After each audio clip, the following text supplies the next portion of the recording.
位于母溪河边的 Fakir Usman街Jalan Laksana Gang 3至4五路的 Baba Buncit 家族的房屋，成为了历史的见证，是来自中国的商人前来印尼进行贸易的地方。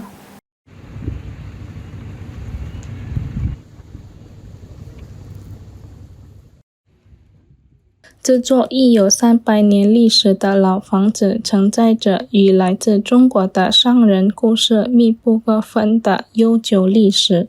根据伊达的说法，他是第6代Baba Buncit的后裔，曾祖父或称为爷爷，曾是一位来自中国的商人，专注于在Sriwijaya地区交易香料、橡胶和棕榈油。伊达提到，祖辈们开启的贸易至今仍在继续，尽管现在的交易规模已不再是国际贸易，而是城市之间的交易，但这一传统依然在延续，因为只有这样，他们才能够发展并传承下去。伊达进一步解释，这个大家族源于名为Ong Buncit的名字，更广为人知的是Baba Buncit，他是翁恩团尼的后裔。现如今，这栋房屋已成为巨港市的文化遗产，位于母溪河边的 Fakir Usman 街 Jaya Laksana Gang 3至4五路。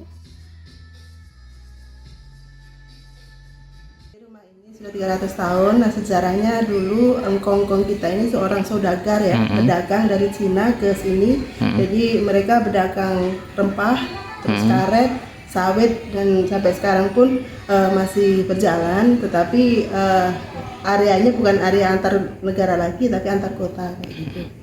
Nama Baba Buncit itu sendiri siapa itu, Bu, sebenarnya? Baba Buncit itu, jadi engkong kita dulu pertama kali yang namanya Ong Eng Tuan. Ong Eng Tuan punya anak, salah satunya Ong Buncit.